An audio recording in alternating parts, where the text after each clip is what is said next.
Knowledge leads to humility. Humility to worthiness.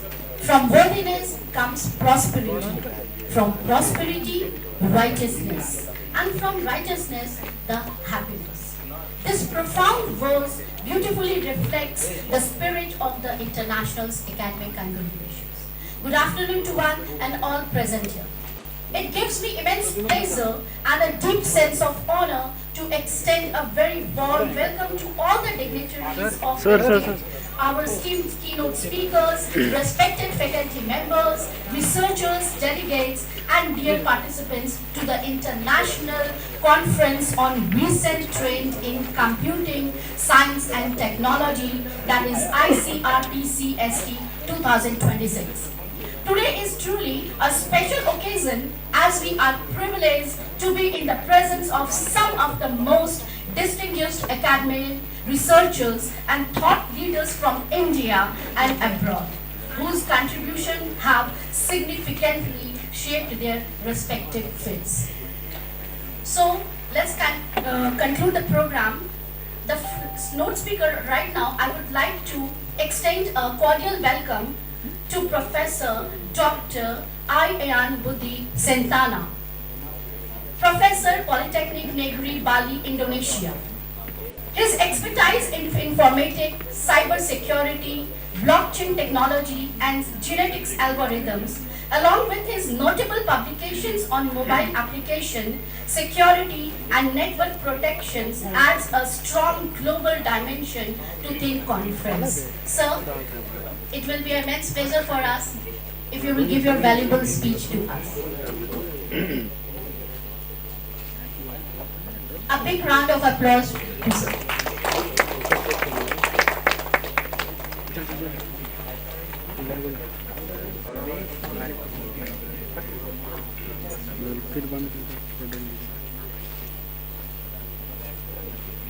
अंधेरा दिख रहा भाई पूरा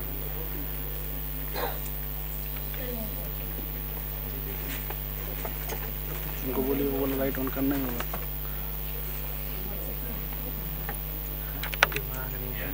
सबसे अच्छा दिमाग जा जा जा नहीं ना because for some people maybe this is quite difficult time after lunch. You know what coming after lunch. Yes, my name is Budi. I'm coming from Bali, Indonesia. So maybe some of you are already familiar with Bali. Bali is one of the tourist destinations in Indonesia. So at this moment, I would like to share one of my research that related to the blockchain and also one of the basic protocol in the network engineering.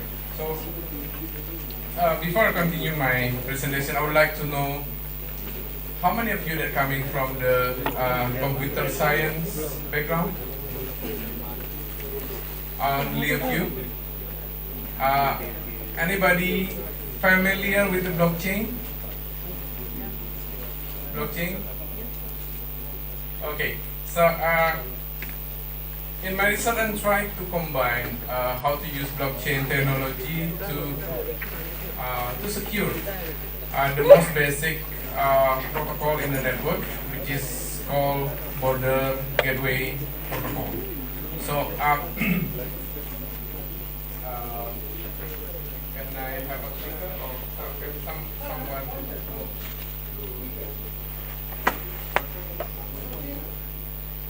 if not, to the next slide, please. Okay, this is the internet. Maybe some people are already familiar with a big company, network or telecom company, like in India, if I'm not mistaken, Vodafone are here, and then also Airtel, if I'm not mistaken. That's the big company in network. And basically, all of this company in the world, they have independent network. what I call why I call it independent, because they manage their own network. But in the internet, we need to make this network communicate each other. If not, then there's no internet. So how the internet or how this network identified in so many network company in the world. So each of these network, this company, they have very unique number. It's called as autonomous system number, or ASN. So and when the first time this system created by the Internet Engineering Task Force is only consists of 32 bits, and the number of the ASN very unique. And they make it bigger and bigger with the number, and the increased number of the telecom company in the world. So next. Okay. Each of these ASN or AS autonomous system, they assign what we call as a IP prefix. Maybe you're aware. So every time you connect to internet, your network are identified using IP address. But how this IP address distributed among this company in the world? So it's regulated by regional internet registry. Familiar with ethnic Asia Pacific Internet Network, and also they have like a regional area. Okay. This when I was trying to prove how this protocol working, I'm trying to raise one request from Australia at the time. I was in Macquarie University. I'm trying to access Oxford University in UK. So maybe you're familiar with DNS. DNS tries to translate from domain name to IP address. But how your request can get into the destination? So when I try to do this research, thank you. Okay. The request is coming from the Macquarie University going to Oxford University. Then when I try to trace where this request going to, at first it's going to the RRNet. This is the Australian Australian academic institution. They have their own network. It's called as ARNet. Then from ARNet it's going to Singapore. I'm sure you can guess where this company based. This is in Singapore. Yeah, Singapore. It's in Singapore. Then it's going to the Dian Great IT Service in UK, and then going to the GIST Service Limited UK, and then Oxford University have some IP prefix, which is this IP prefix, which is under this company. Then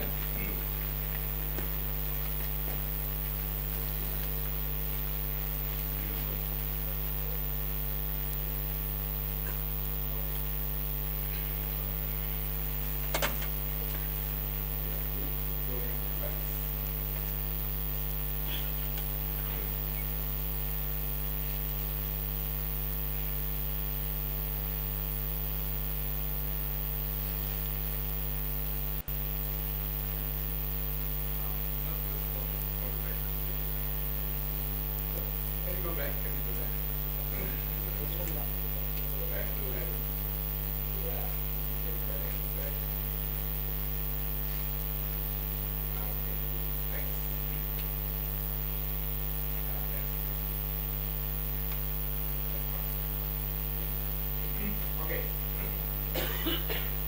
If in this BGP protocol, border gateway protocol, there's one feature which is called as a prefix advertisement or prefix announcement. Means that each of these company they need to announce their IP prefix to the world. So how this process happens? So let's say Oxford University with this IP address is under this company. So this company have to has to announce this IP address to the world. So when this prefix announcement happens, the nearest router or the nearest network, it will keep this IP prefix in the routing table and make like IP pad or AS pad like this one. So this is the AS number 786. Then in this network, if you want to reach this IP address, you have to go to 768, which is belong to this one, this service limited UK. Then soon after it receives the announcement, this network have to announce it again to another neighboring network. Let's say to Singapore. So in Singapore, if you want to reach this IP address, you have to go to this number, which is belong to this one, and then next to this number. So that's the basic concept on how your request can get into the destination. Then let's say in the Australia, if you want to reach the Oxford University IP address, this one, you have to go to this number, that number, and then this one, and then the last one, this one, and then the last one is I mean is coming from the internal network. Then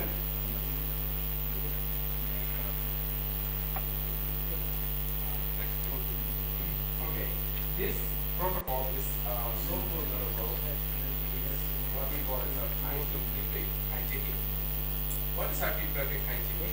Traffic hijacking means that if there's another company who wants to announce the similar prefix with the real owner, the real owner of the IP prefix, your request can be directed to another prefix.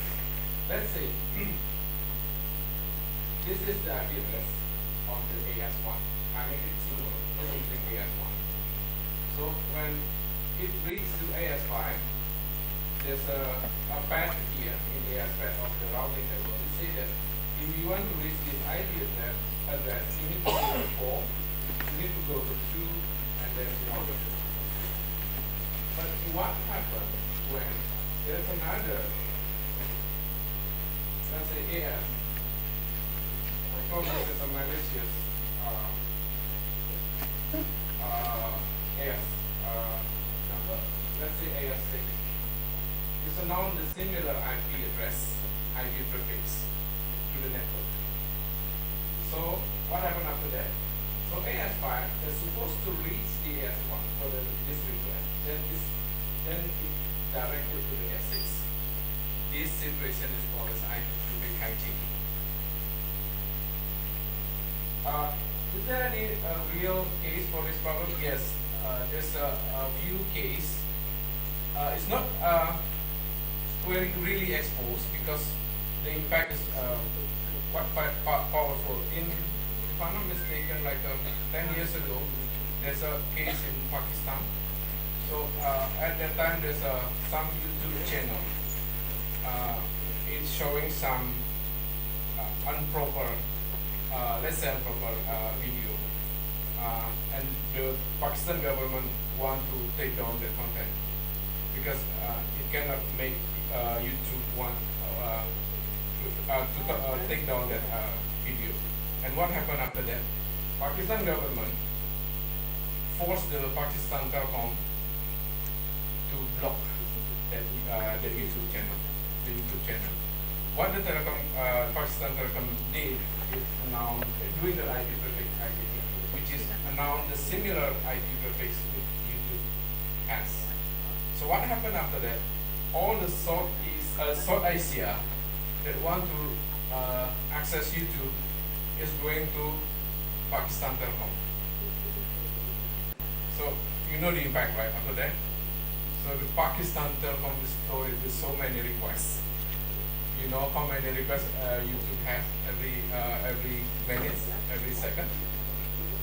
It makes the South Asia internet stuck, and it needs like 30 hours to make it recover again.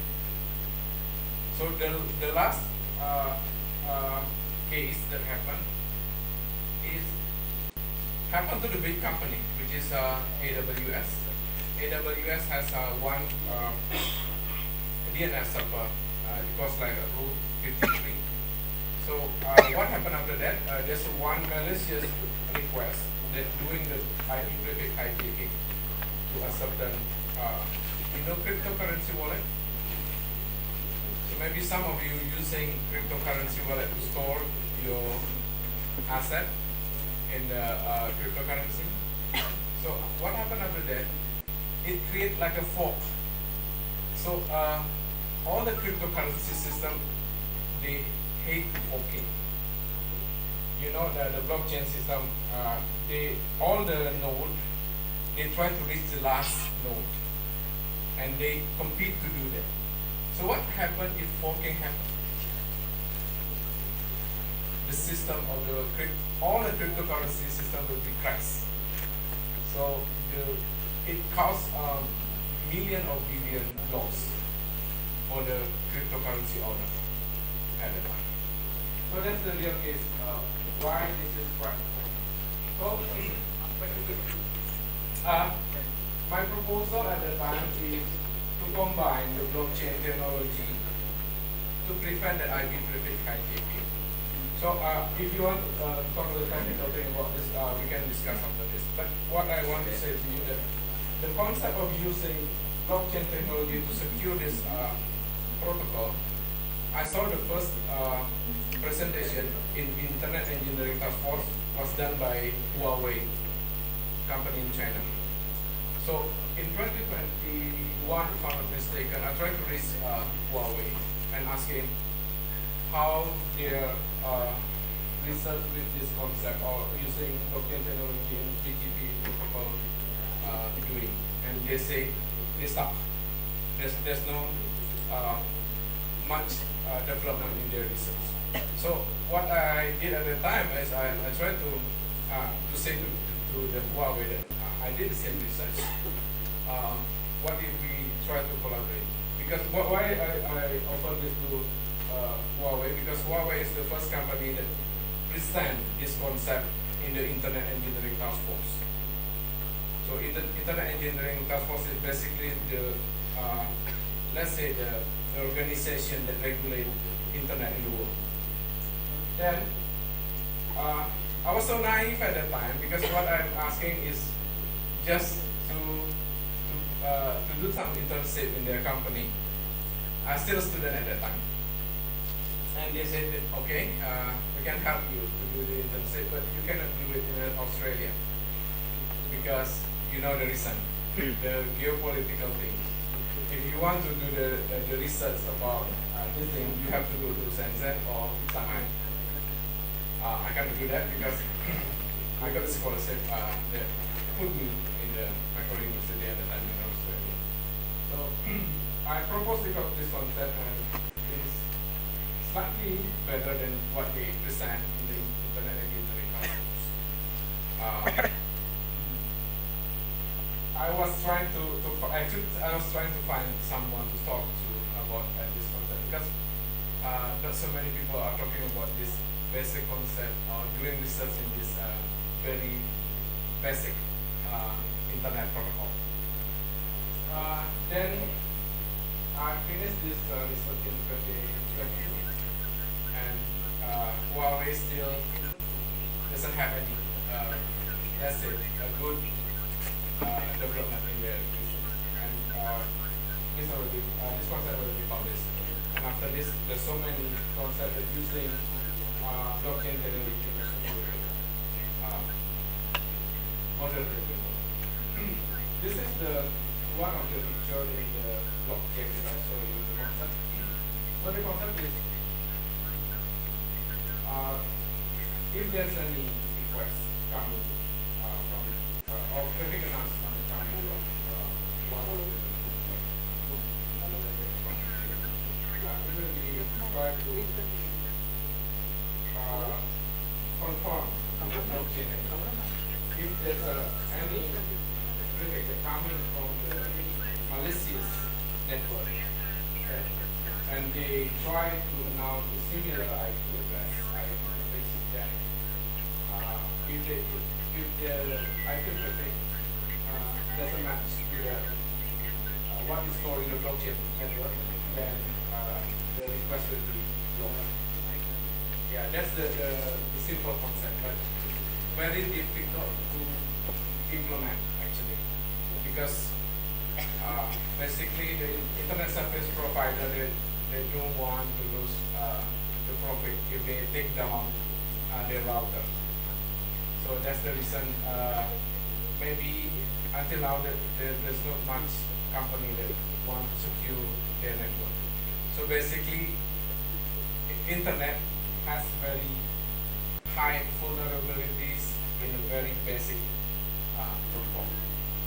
So maybe you have some interest in this concept or this technology, we can have further discussion.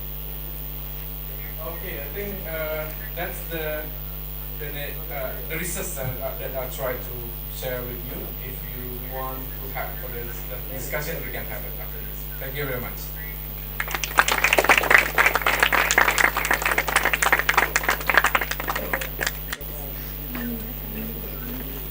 Any question?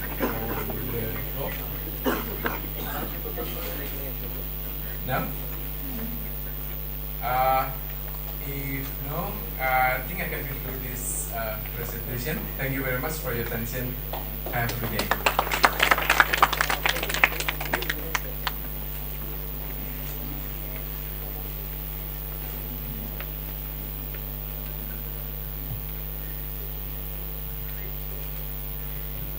Sir, really your valuable presentations inspired us a lot.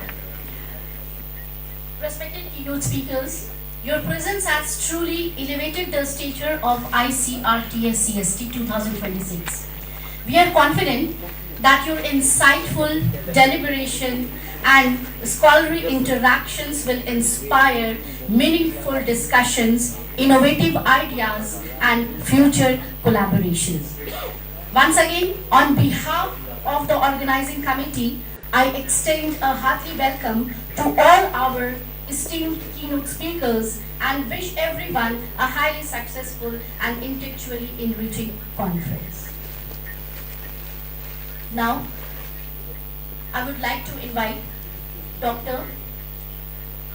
Santosh Gurai to come up on the stage and do the honor for Dr. Professor I. Yan Budi Santana, a small token of love for me.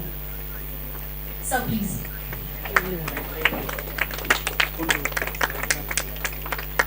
Camera पर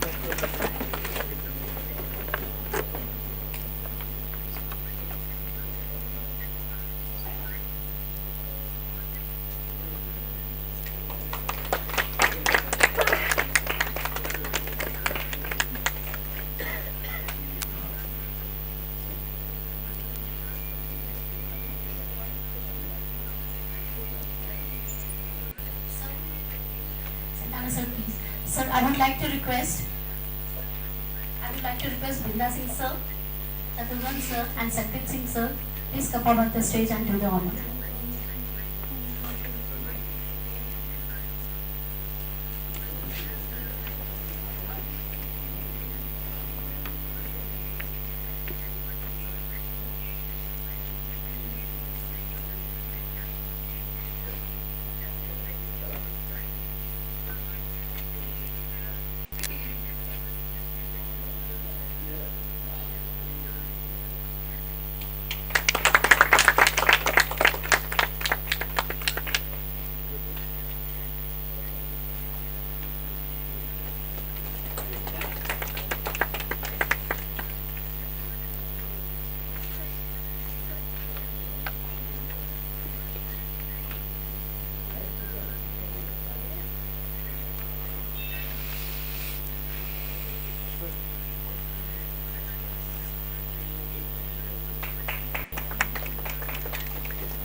Now I would like to request Dr. Datatre, please come up on the stage, sir.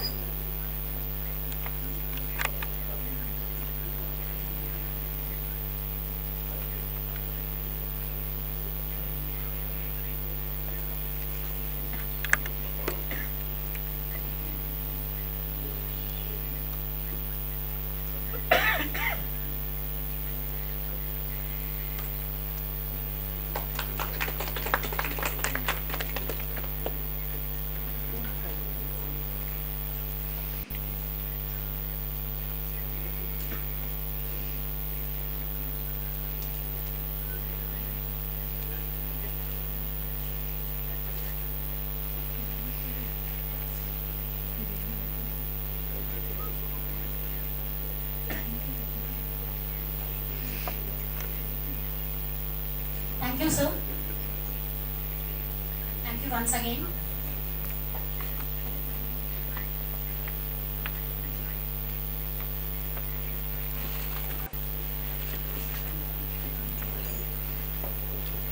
ऐसा ने क्या खूब कहा है कि काम करो ऐसा कि एक पहचान बन जाए, काम करो ऐसा कि एक पहचान बन जाए, हर कदम ऐसे चलो कि एक निशान बन जाए। यहाँ जिंदगी तो हर कोई काट लेता है, जिंदगी जियो इस कदर की मिसाल बन जाए। Thank you everyone for this one. And now I would like to say that online session is also going on. So Kunal, please connect it.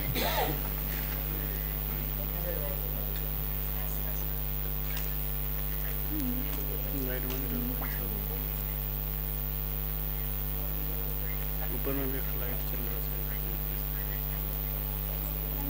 There is access to the screen share.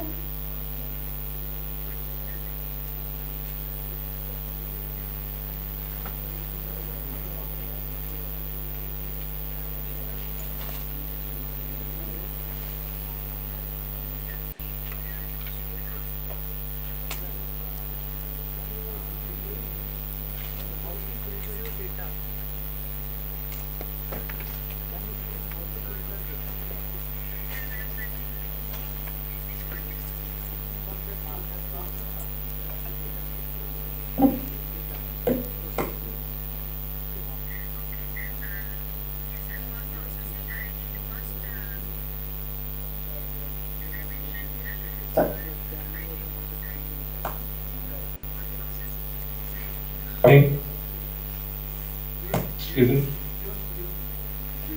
Right.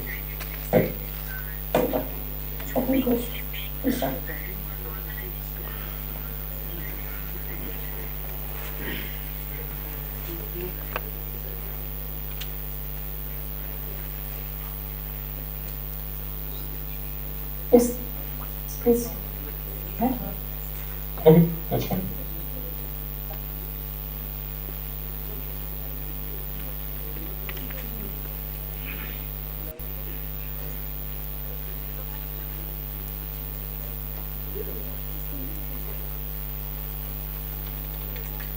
Sir, can you please try now? I think it would be available now. Yeah, sure. Okay, yeah, it is allowing now. Okay.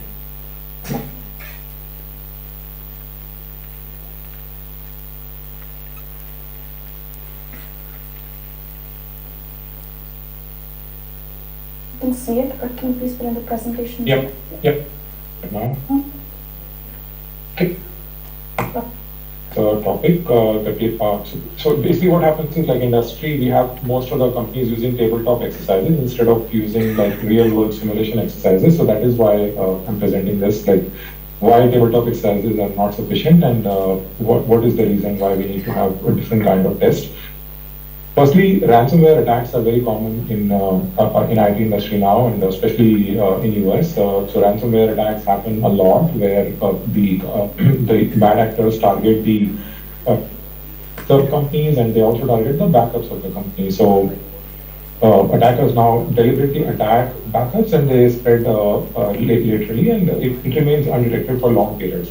So this means that organizations must validate the recovery points, that they are clean, isolated, and rapidly restorable. So recovery is not just about uptime; it is about integrity, security, and confidence in restored systems. So why tabletop exercises are not enough? So tabletop exercises typically walk through theoretical scenarios, and that doesn't really tells us like actually what could be the issue. And this is why a lot of the companies are getting attacked now. So I'll show a diagram as well, so I can instead of run away in short time. So basically, this is how the architecture works. Like when we have an actual attack, it is always better to first start with a simulation, then do a real doing actual testing to validate the recovery, and then confirm the behavior, and then finally improve the system. So that is how the action should work instead of tabletop exercises. So companies are nowadays using clean room environments. So clean room environments ensure that the recovery happens in a fully controlled malware-free space, and this prevents the hidden or dormant malware from reinfecting the restored systems. So by being isolated from the production network, clean rooms block any command and control communications and lateral movement or network callbacks. So clean rooms enable safe forensic analysis for infected machines without risking further compromised infrastructure. And it also used because clean rooms allow restored systems. The clean room-based recovery aligns with the zero trust security models and modern incident response standards. So this is basically how the process works in a clean room scenario. So on the top, we have the production environment. So that is compromised and a malware-infected environment. So how we use with air, and it also has cryptographic validation. So using secure forensic analysis and a malware-free system rebuild, we completely read thing, and then we verify, and then we restore it to the production. That's how most are using the clean rooms now. So automating the malware detection and recovery work. If we have to compete, our detection also have to use automation and AI. So it automatically scans the signatures and behavior patterns, and then it allows threats to be quickly identified instead of waiting for manual attacks.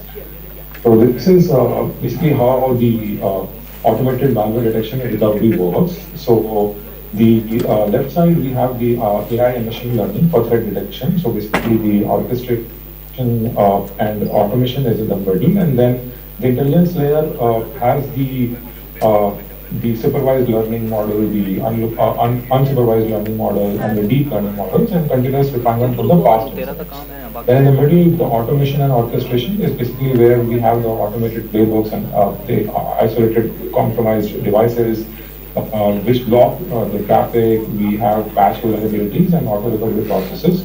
On the right side, we have the software-defined networking, where we have the network segmentation, we have the critical clinical devices, and dynamic configuration adjustments. And we also have the compliance standards like HIPAA and all.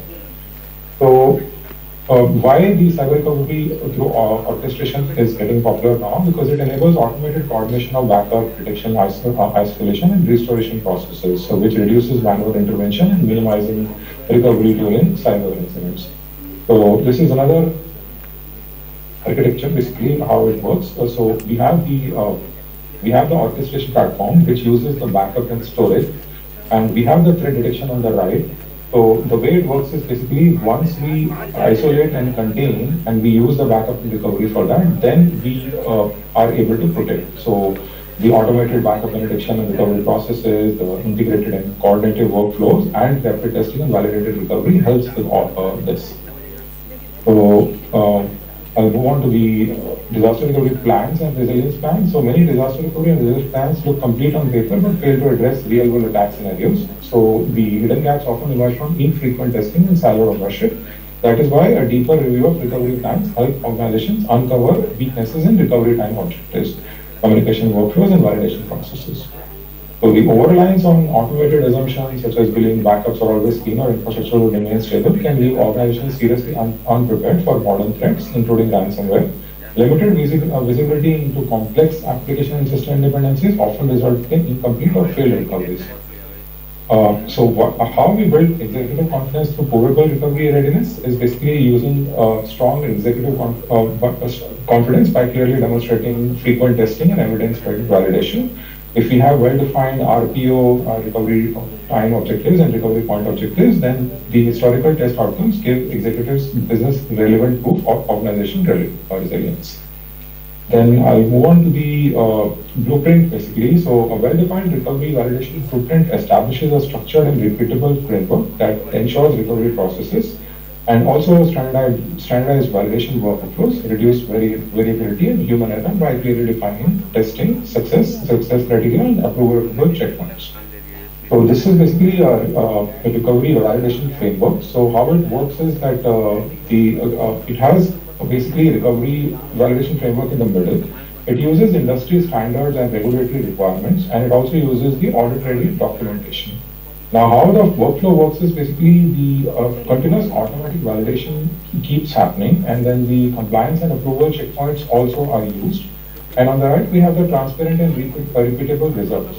So using standardized testing steps, compliance and approval checkpoints, consistent processes and criteria, real-world recovery insights, this basically keeps organizations safe.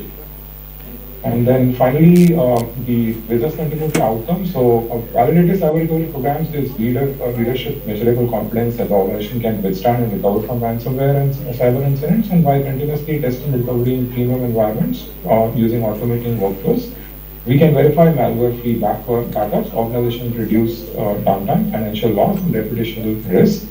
The proactive recovery validation strengthens business continuity and supports recovery and stakeholder expectations and ensures that organizations can easily say that we can recover.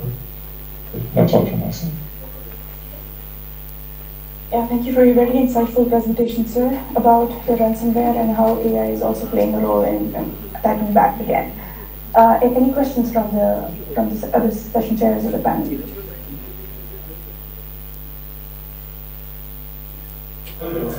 So it was a very insightful session. I learned a lot from that. One thing that came to my mind was who are the basic stakeholders in this activity when we are doing these tabletop activities?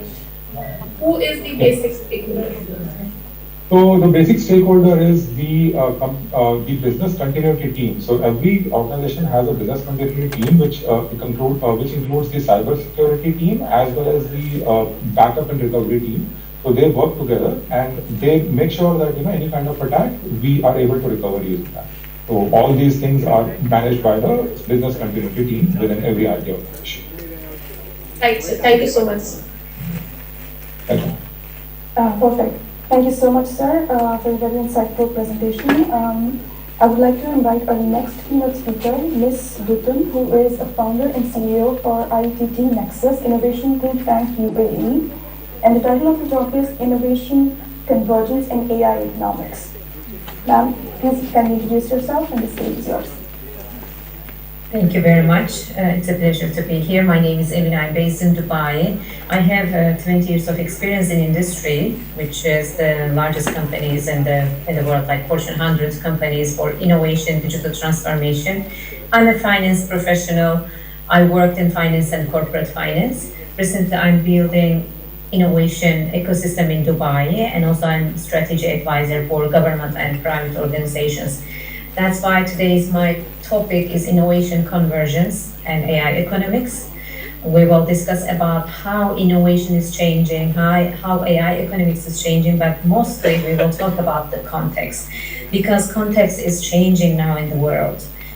We are living in a world that we can summarize in 4 areas, and those 4 areas very strongly interconnected. Even moving one part, one component is not easy because these interconnections of other parts. If you see my screen, please confirm so I can continue. Yes, ma'am, it's visible. So today's my topic is a little bit different than the technical part because I'm not a technical person, but I manage so many innovation and digital transformation projects. The question is, are we building STEM solutions for today's world context? Because context is matter. As I said, world is changing different areas, and I summarized in 4 core areas. The one is economic system, because the world is entering a reversible, high interest regime where costs of capital is increasing. Geopolitical forces, we see 21st century rivalry or fight is not on the areas like land, but not on the territory, but on the technology area. And technological acceleration, because AI moving so fast, even we have some failed project and pilot project in corporate areas, but AI as a technology and research area is moving so fast. Quantum technologies and research moving so fast, and we will look at that one. Social transformation as a result of all these changes, because as a human, we are impacted all this environment and ecosystem that we are living in. So before moving that four area, because we will strip away their layers, layer by layers for each part, let's go back to Aristotle first. This meeting is being recorded. Aristotle's first principle basis is basically to approach traces that Aristotle epistemology is holding the pieces, understanding the phenomena, and by stripping away layers until the essential element, core, that we reach. So we will do that because we need to understand all the systems. And we will go back a little bit. Nietzsche's psychology, because Nietzsche says humans need to overcome themselves, which means a human who is capable of creating new values after inherited moral, cultural, and institutional frameworks collapse. So all these systems are changing. Technology is moving so fast. Everything we feel that institutional layer in the global arena, international arena is collapsing, and we are in the stress. So human that has in the core that strength, when everything is full apart, human can rebuild again. So we said context matters and economics and end of cheap capital. Global bond market is around $145 trillion market, and 55 trillions of them, $1 trillion of them is maturing. But we said cost of capital is increasing, which means as a government, think about I'm the government and I already sold my bonds, and now it is maturing. I need to give back to people who purchased from me on the return of interest, and they gave me a loan. But what am I going to do with this bond, this paper? This is not giving me the money. I need to again sell to these bonds, institutions or individuals to get money. But this time, because cost of capital is higher, it's not only higher for individual, it's also higher for the government. So those governments now, they will sell these bonds in a higher rate. So they will get themselves under the burden of liability to pay higher in the future when they mature. So this is one part, because all this system is impacted, that one. When this rate is changing, cost of accessing the cost of capital is increasing, it's impact all the business model as well. Because now business model is changing, it has to be changed because technology is changing, human nature is changing, but also economic impact on top of is changing. So these are the all burdens that we need to consider. Let's move a little bit geopolitical and power competition, because we said US and China not fighting over territory anymore. None of the countries, actually territory has the meaning if there's a rare earth element or some oil energy-based elements, yes, but the basic is different from the olden and ancient historical time. Now key battles on semiconductors, quantum computing, and rare earth material, because all these areas, when we converge them, let's say AI needs semiconductors. Quantum computing, we can find a rare earth element which can create energy more than nuclear energy, and we can then support AI's energy requirements in the data center, and then we don't need to go to space like Elon Musk says. We don't have to set up data centers in the space, because these tiny elements maybe will create us enough energy for cooling or energy creation.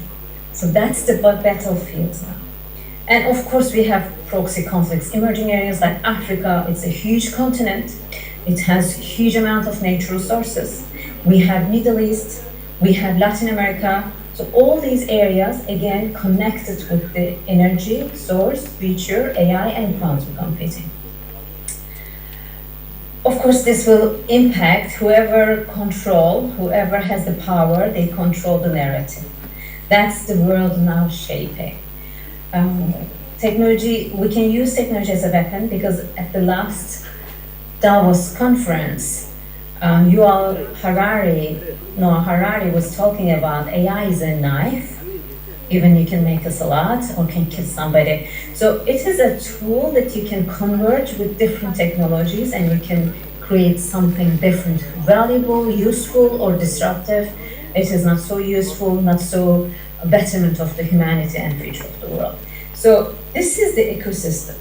In this ecosystem, humans are individual, and of course individual also interconnected in society. They are stressed because they are changing faster, human being, individuals changing and adapting faster than the institutional level change. Because as we said, world economics, world geopolitics, world technology, they are strongly interconnected, and moving one part requires huge amount of energy because you're not only moving one part, you have to move these three components together, which requires huge amount of energy, plan, design, and foresight for the future. But individual, it's easy because I can access AI, I can change my life, or I can say Gen Z. Gen Z is, the people in Gen Z, people say they are lazy, but I believe they know which is valuable, which they can adopt, and use for the useful feature, but which is really in the old fashioned that we are doing industrial revolution, slower, and which is not valuable at all. So this is the picture. I don't want to talk this one. I want to move a little bit semiconductor area because strategic technology domains, if we have these technology domains, we will have the power. Let's say semiconductor because it's the foundational layer, fabrication capacity, advanced lithography, and chip architectures define computational possibility across all systems, especially in AI system, and also some chips for the quantum technology and quantum chips. AI infrastructure, which is training, interface, deployment, and algorithmic governance establish who can develop and deploy intelligent system at scale, and quantum technologies, computing, encryption, and sensing capabilities that will fundamentally rewrite cryptographic security and computational limits. Professor presenting before me was talking about the cybersecurity.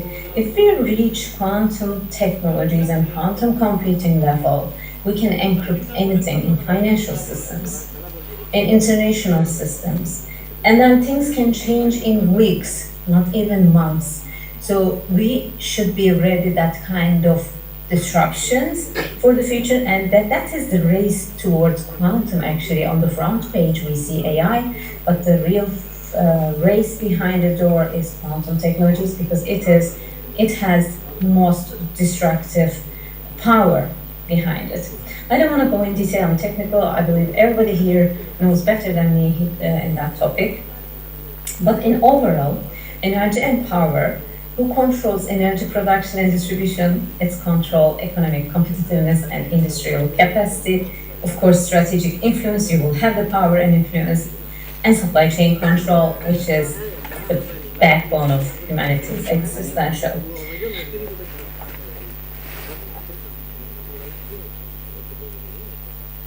Who will lead the future? Maybe we can talk a little bit about that and I will sum up and close.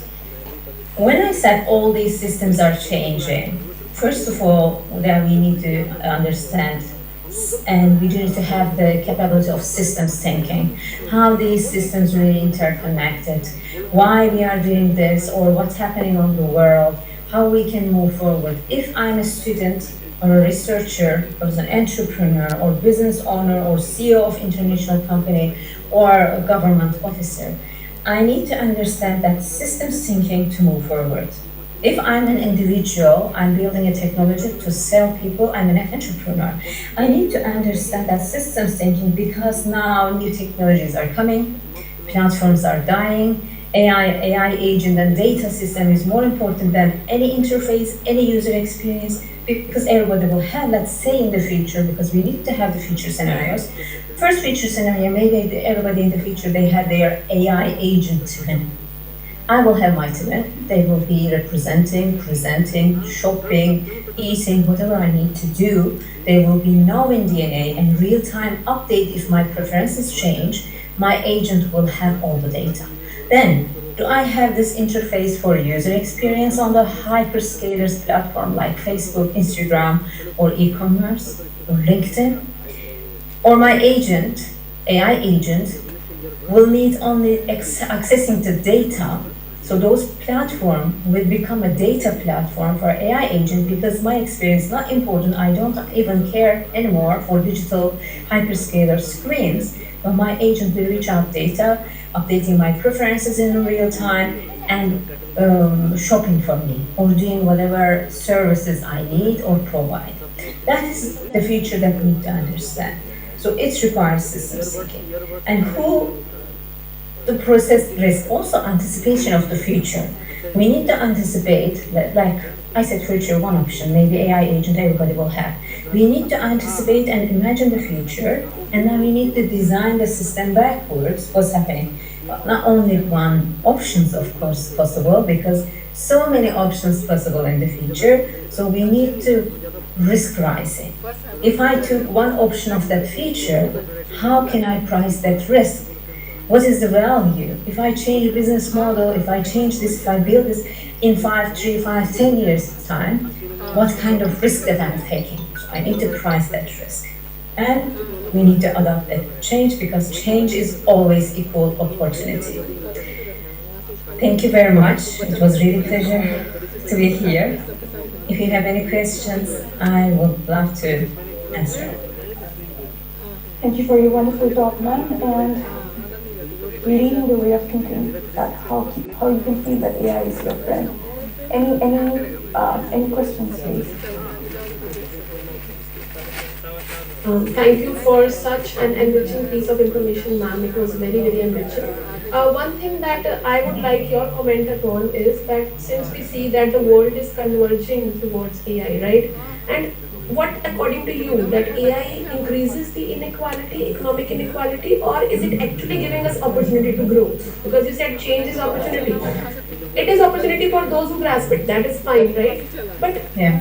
is it actually increasing the economic inequality or is it balancing it? I would like your comment on that for sure. Actually, for AI, if I'm the technology gangster, let's say technology brother, if I'm owning one big platform like Amazon, it's helping me to increase my value, my revenue, because AI, I can create more sales funnel because I can manipulate people's emotions more, I can sell them more. That's obvious, right? If I'm holding a platform and power, it's really serving me. Everything is serving me as long as I have that power and platform. But when it comes to a normal population, let's think about us. If we learn how to leverage our work and expertise by using AI and then serve better, it will help us too, in general sense.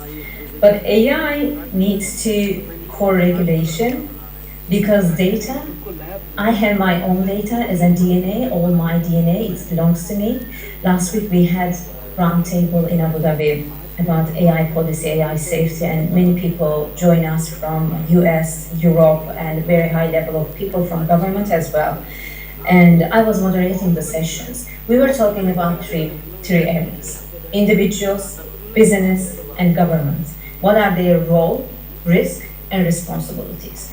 As an individual, I have responsibility on my own data. Whatever that I own, I have responsibility. Let's say I have a dog, and that dog is aggressive and bites my neighbor. Not my dog is responsible, but I am myself is responsible. If I'm owning something, data, which is my DNA, everything is my data, even my look, my face is data for AI to train, I'm responsible for this data. How I am trading with, in return of something, joy, fun, leisure, or learning, or health, or education, is different. It depends on the individual preferences. But what we need to understand, we are responsible for our data, government is responsible to coordinate individual and business to make smooth and the betterment of all humanity. Because when we think about individual, we are living in a society and a country, as a nation, let's say. Our government, our country is also competing with other countries. UAE is competing with the Saudi Arabia and other regional countries to lead in innovation, technology, and other frontier areas. While doing this, governments need to optimize its requirements to be competitive in this region against their government and countries, but also needs to leverage and balance to protect their nation's data privacy, ownership, and well-being. So in this sense, yes, AI helping, and also AI is a knife that you can use for doing harm or doing better things. I think it clarifies. Yes, ma'am, definitely clarifies. Thank you so much. Thank you for this such insightful talk. Thank you. Thank you for the wonderful discussion. I would like to invite our next keynote speaker, Mr. Sankaran. I could not see him in the participants list. I think, Mr. Sankaran, are you there? Okay, so I would like to invite our next keynote speaker, Mr. Jaden, who is Software Engineering Manager, Cloud Information Technology, USA. And the title of his presentation is Building Resilient Digital Platforms, SRE and Platform Engineering as a Strategic Backbone of Modern Cloud Transformation. Please introduce yourself, sir. State the same. Thank you. I will share myself. Yeah.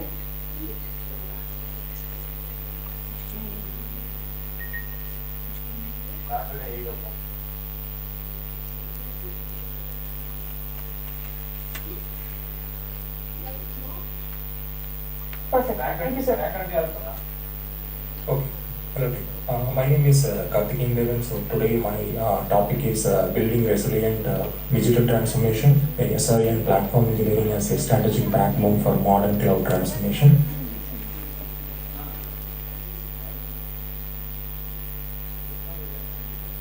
Okay, so before I get into the topic, right, so this is my short introduction. So I am a Google developer expert and I have around 20 years of experience in a platform and the digital transformation phase.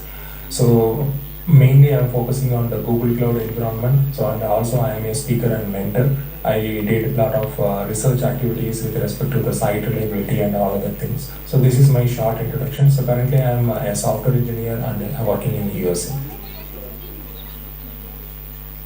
So this is my short agenda. So today we are going to see like why digital transformation makes the modern enterprises think and realize that as a business and engineering metrics, and we will go through the SRE principles and what are the tools and the operations, and we will touch a little bit on the platform engineering and the IDPs and the architecture platform and resilience and FinOps driven and AI operations, and I will also give some key takeaways of the future research directions.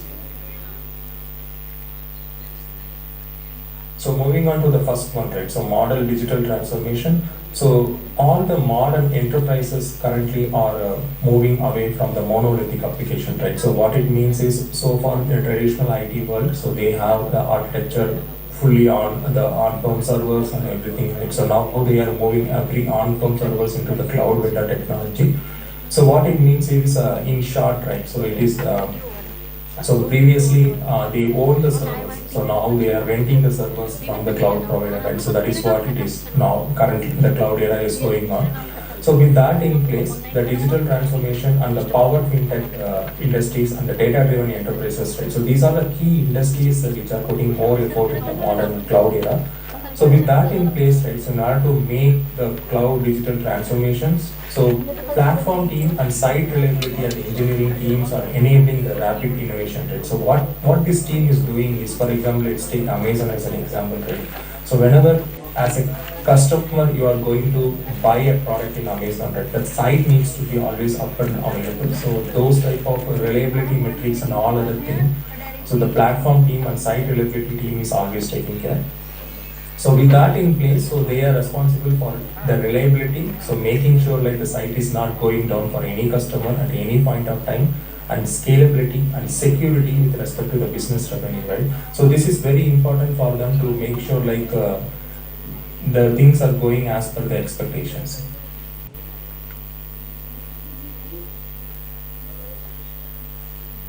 So moving on to the next, the resilience as a strategic imperative.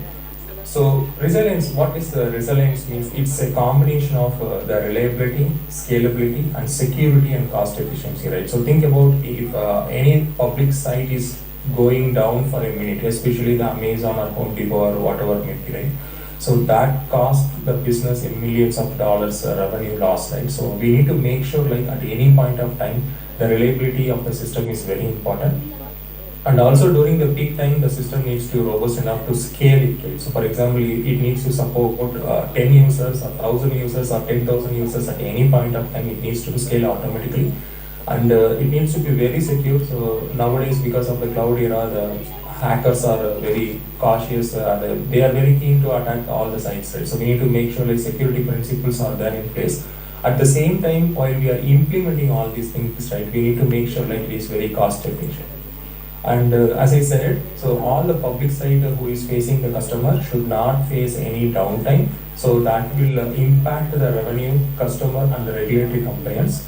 So, and also I mentioned about the mean time to recovery. So, because these are all the cloud environment, right? If something happens, so we need to make sure we have a process in place, especially the MTTR. So, in the reliability industry, we will say this is mean time to recover, and what are the process we have to follow, right? So that is called the service level objectives. The availability objectives are also meet there, and also in case if any failures or anything happen, right? So what are the KPI metrics we have to do?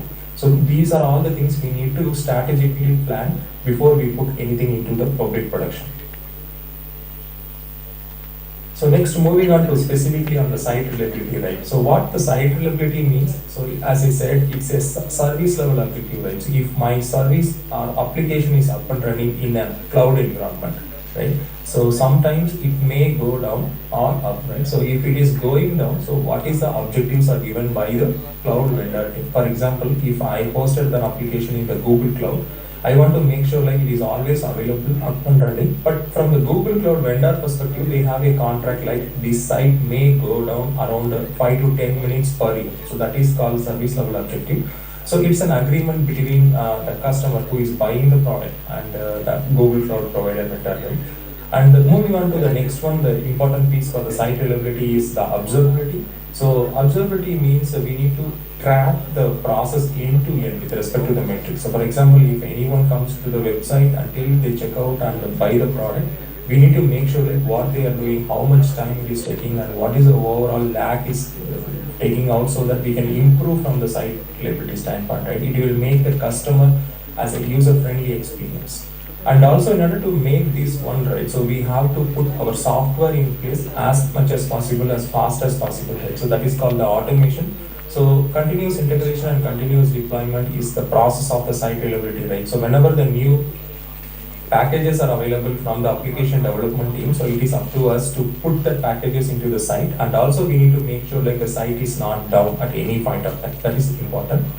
And if something happens, so because it's a cloud era, right? So it may happen sometimes. So if something happens, we need to recover from it, and we need to see why it went down, what was the factor, right? So that is called the blameless postmortem. So what is called blameless, we don't want to pinpoint anyone, right? So we need to learn from the failure. So that's what we are doing, all these type of norms when the system goes down in the SRE.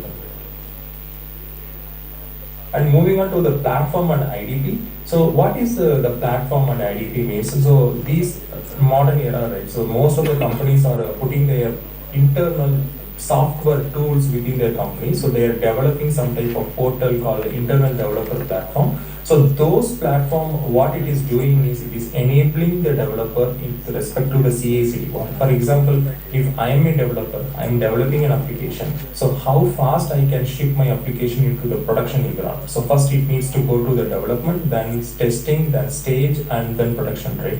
So by automating all these things, I need some type of a robust tool, right? So these companies these days, they are developing an internal development tool which is more of a self-driven development, right? So if I am a developer, I can just use the tool and deploy end-to-end without any intervention from the site reliability and platform engineer with a minimum thing, right? So that is the goal. It is mostly a self-service tool to enable the users, especially the developers and the SREs, to monitor and deploy the system end-to-end. It is based on the CI/CD and the templates and guardrails and everything in place. So if I am deploying an application through this IDP portal, which means it robust enough to handle all these things in place. And moving on to the architecture, right? So, and also when we consider a multi-millionary website or any production application, right? So we need to make sure like the applications are designed in the multi-regional and multi-zone deployment, right? At any point of time in cloud, the one region may go down. So in India or South Asia or something, like if something goes down, so we need to have a plan B, how I can make my application up and running, right? So that is where the strategic of a multi-regional thing is coming into the picture. And also anything can happen because of the data and all other things, right? That is called chaos engineering. So we need to make sure like how we are handling the failure scenarios, right? That is very important. And as I said, if something happens or if anyone is intruders are coming into the infrastructure environment, right? So we need to make sure like the environment, whatever we deployed in the cloud environment is agnostic, is not agnostic to handle all this type of organization. What it means is it is an immutable infrastructure we need to provide and make sure like this is enough robust to handle all this type of any ad hoc attacks or anything coming into the picture. And moving on to the other topic, so this is very important for all the SREs and platform, right? So how the cost effective measures I am putting into the picture, right? So I can make my website which is up and available for all the time. I want to make sure like at the same time I am spending a less amount with respect to the FinOps, right? So that is very important because if my revenue is very limited, so we need to make sure like whatever is making the website also limited so that I can make some profit out of it. So how we can do this? So we need to make sure like we enable the unit economics on top of it. What it means is instead of knowing like what is my total cost for my application, we need to know like what is per application cost or service so that I can know what is going on with respect to this. That is called the unit economics. And also we need to have a mechanism of available the real-time cost monitoring. Right? So what it means is if something happening in my application and if application cost is going higher, we need to make sure like why it is going higher, what are the factors are contributing so that we can enable all type of troubleshooting mechanism to overcome that problem. And now we are in the AI world, so we need to make sure like if something happens in ad hoc basis, the anomaly detections mechanism needs to be in place. So what it means is whenever is something happening, if the spike is happening from 5x to 10x at any point of time, right? So we need to detect anomaly in a real time and we need to make sure like we are putting incident forecasting mechanisms in place so that every production incident team can able to recover the system as soon as possible, right? And also currently in the SRE and Copilot, a lot of AI initiatives are coming. So I think in Google itself, we have a lot of options came. So that's where we need to explore and put all these things into the production so that the AI power we need to leverage it in a better way.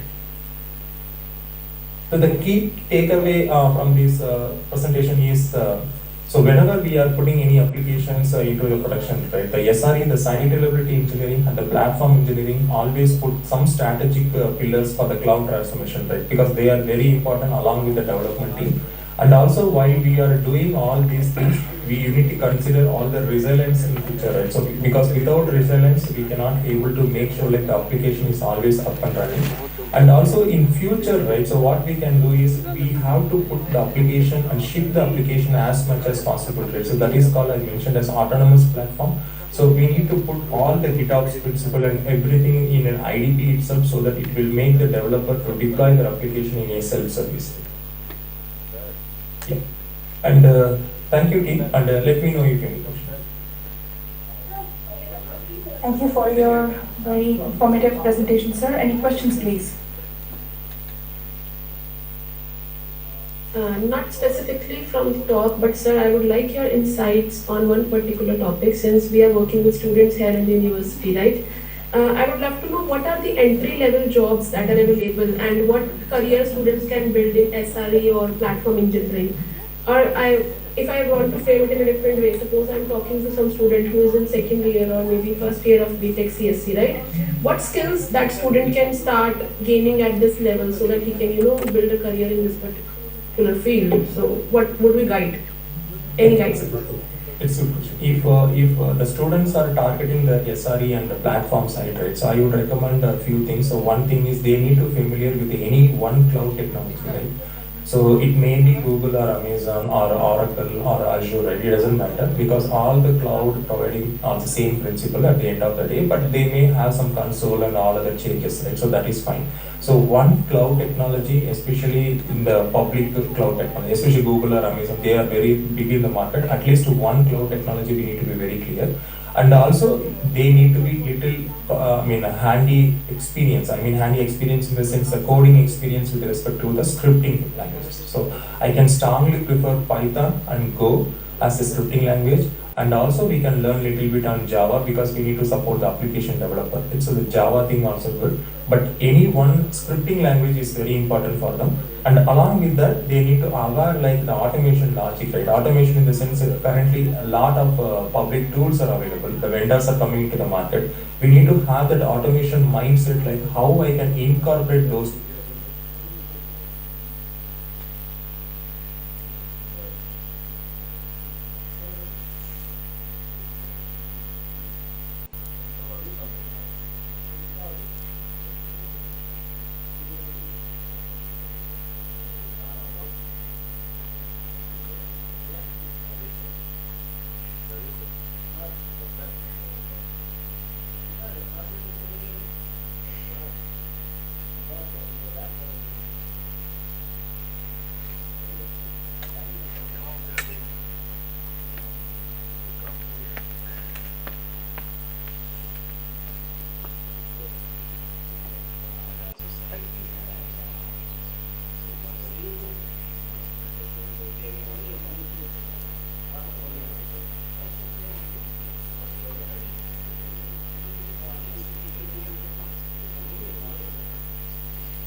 So with that, I would like to invite our next keynote speaker, Mr. Kotapati, who is from HMS Polytechnic, Tumkur, Karnataka, India. And the title of his presentation is Frictionless PAM, AI Automation and Zero Trust for the Modern Cloud. Please, sir. Thank you very much. Let me know when you can actually see my presentation, please. We can see your screen now, sir. Yeah, presentation. Okay. Good afternoon, everyone. Thank you for joining me today. I'm Ravi Kotapati. I'm actually a senior lead software engineer in cybersecurity, focusing on identity and access management, and one of the major financial company in USA. I lead PAM Tower for the organization, focusing on innovation and advancement in the security space. Today I'm excited to share insights from my work on modern privileged access management and how organizations can deliver stronger security without creating friction for users, especially given that we have now hybrid, multi-cloud, and cloud-native environments that are consistently evolving. So let's take a quick look at the big picture. Privileged access management is evolving rapidly because digital transformation demands speed, scale, and always-on access. Traditional PAM tools can create bottlenecks as they involve manual processes, long wait times, and a frustrated developer experience that eventually led to productivity down. So frictionless PAM changes that by combining AI-driven risk reduction, full automation capabilities, and zero trust principles to deliver seamless just-in-time access. The goal is to make security feel stronger to legitimate users, but remain solid against threats. So look at today's reality. Workloads are everywhere. Public cloud, data centers, and in some cases even private cloud. Legacy PAM tools make managing privileged access painful and risky because of the reason I mentioned earlier. And frictionless PAM is purpose-built for this, and it's dynamically evaluates every access request in real time based on risk, context, and behavior, and grants access or denies access instantly, rather than someone approving the access and not really aware of how users are using that access. That is the traditional way of doing PAM. So no more static credentials sitting around, no more perimeter-only defenses. That again was one of the bottlenecks in the traditional PAM implementations. Instead, we get agile business operation backed by the continuous verification. Let's clarify the building blocks here. So IAM handles generally the identity and access for all users. PAM zooms in and deals with privileged accounts, the ones with elevated rights that can do the most damage if compromised. Zero trust architecture ties it all together with one core rule: never trust, always verify before access is given. In frictionless PAM, every single privileged access request is checked for identity, device health, and location from where the request is coming, and the time of the access and behavior before anything is granted. So artificial intelligence powers frictionless PAM. AI ingests massive amounts of behavioral data that may include login patterns, commands being used, and the typical hours, when and how the build and then build the baseline intelligence into decisioning.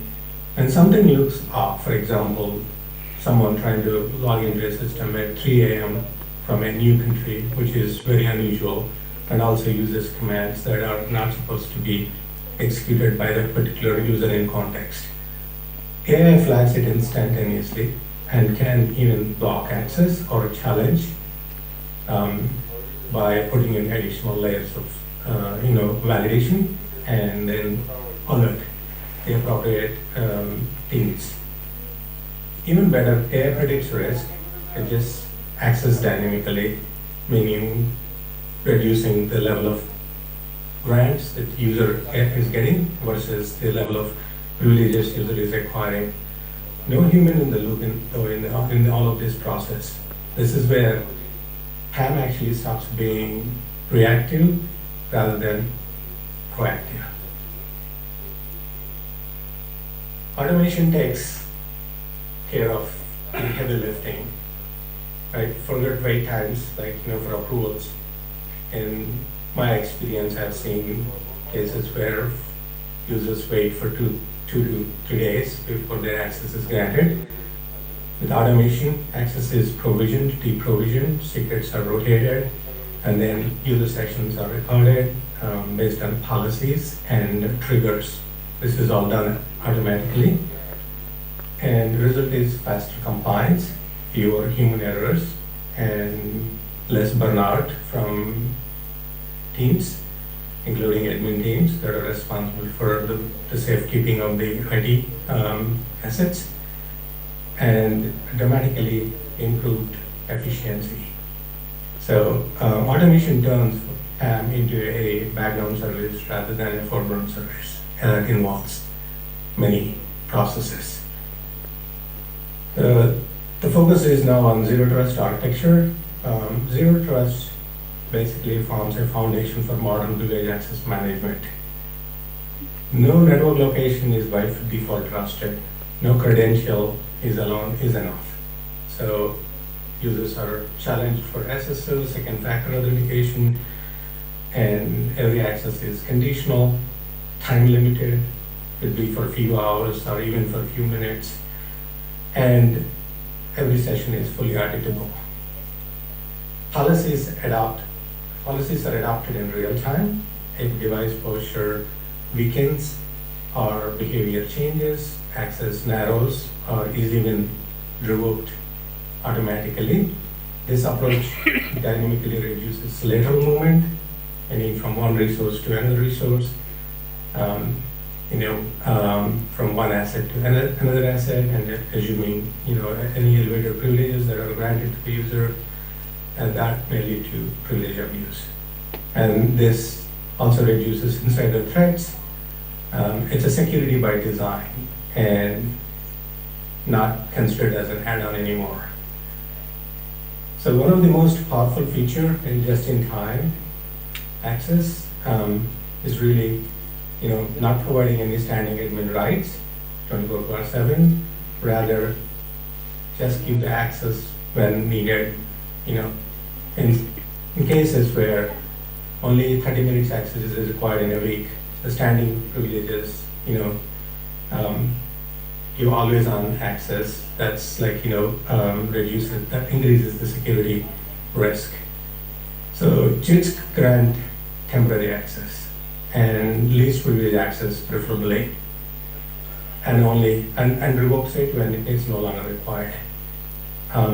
This is especially very valuable in DevOps and cloud environments where short-lived permissions are the new norm.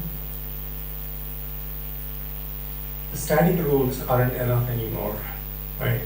Behavior analytics uses machine learning to create a normal profile for each user, and that includes systems and the time of access and commands they use. Any meaningful deviation from these triggers action, like a step-up authentication, temporary lockdown, and even full revocation of access. And this is all adaptive, real-time, with no human intervention, which dramatically increases the security as well as reduces the threat landscape. So biometrics plays an important role in frictionless PAM because passwords in today's world, many use passwords. They are weak and prone to phishing and can even be stolen. So frictionless PAM embraces passwordless solutions like ephemeral, certificate-based, or even cloud IAM based, and that includes like a fingerprint-based or iris-based authentications plus continuous authentication that watches how you type and move your mouse, etc. That plays an important role in decision making. So this provides faster login, stronger security, but better user experience, improving productivity. When combined with AI risk scoring, it's extremely hard for attackers to impersonate legitimate user because they have to bypass all the controls that I talked about. So cloud native means microservices, containers, serverless resources that appear and disappear in seconds. Frictionless PAM auto-discovers these ephemeral workloads and applies granular policies, rotates secrets or tokens automatically, and enforces context-aware access. Developers get access they need without actually opening up tickets or delays in process, that manually introduces delays while security stays upright. So hybrid and multi-cloud created silos, as we know today. Different consoles, different authentication methods, different policies, depending upon where the resource lives. Frictionless PAM unifies it all and provide centralized identity, orchestrated policies across multi-cloud like AWS, Azure, GCP, and on-prem. So automation and AI standardizes enhancements and closes visibility gaps. Once consistent experience stays forever, fewer misconfigurations, that lowers the risk. So insider threat, malicious or accidental remain top risks. The solution is, for this is principle-based, enforces dynamically, user gets only what they need and only when needed. Compliance and audit is, readily served. Regulations like GDPR, HIPAA, ISO 20001 demand proof of control. So frictionless PAM delivers full audit trail, session recording, and even automated access reviews and role certification that can be plugged into other organizational processes.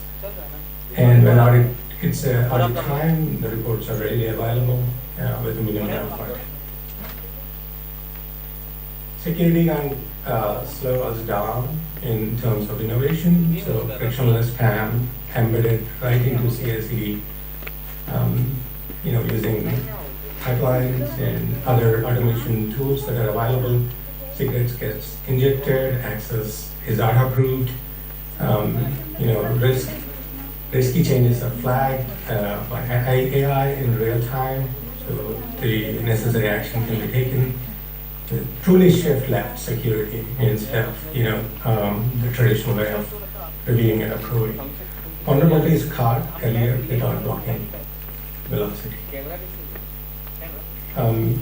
Login failures kill productivity. Frictionless PAM extends SSO single sign-on to privilege session with adaptive risk-based policies, convenient, secure, and centralized. Real-world proof. One of the large financial organizations replaced legacy PAM with an AI plus zero trust. The results: access provisioning time dropped by 80%, IT workload reduced by 60% through automation, insider threat detection improved dramatically, and passwordless rolled out across critical systems effortlessly. So it's not all that easy. Challenges exist because you are changing the culture. Integration with legacy systems can be painful. Turning AI models with good data can that requires a lot of training. Redesigning full zero trust for enterprise adoption. These challenges can be overcome with phased rollouts and strong executive support, and with a clear return of investment. Looking ahead, PAM is heading towards full autonomy. Platforms will self-learn, self-heal, auto-scale. AI will predict and prevent incidents. Again, passwordless and context-aware access will be the default. PAM will converge deeply with IAM and endpoint security, and AI is going to make that even better. So it is considered one intelligent access fabric than fragmented implementations of traditional PAM. Conclusion, frictionless PAM brings together AI, automation, zero trust to deliver basically a secure, seamless privilege access and modern cloud era. It protects against threats without sacrificing agility and user experience. Thank you so much. Thank you, sir, for your wonderful presentation, and congratulations on your success. Are there any questions, please?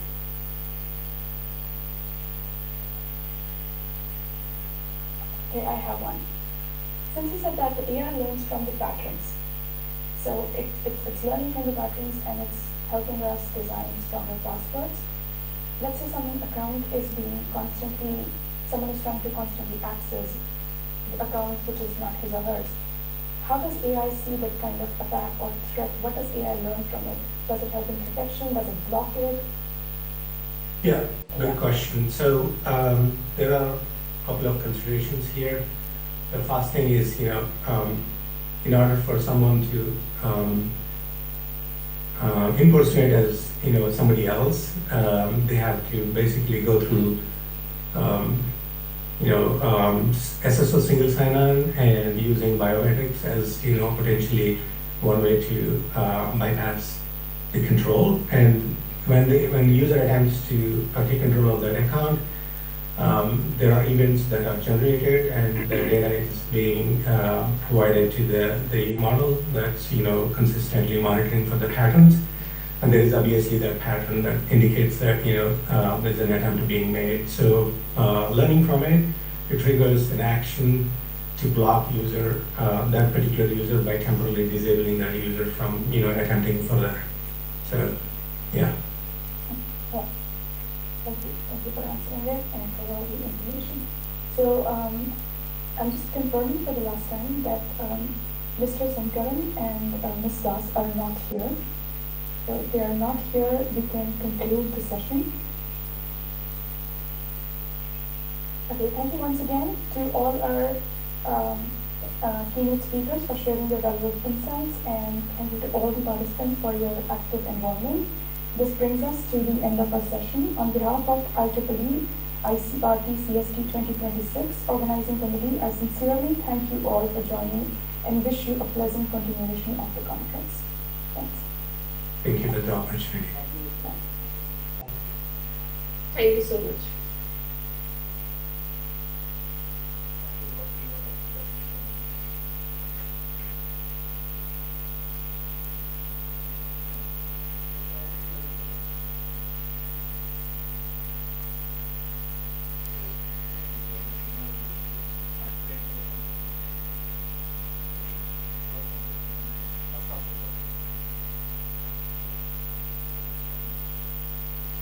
The recording has stopped.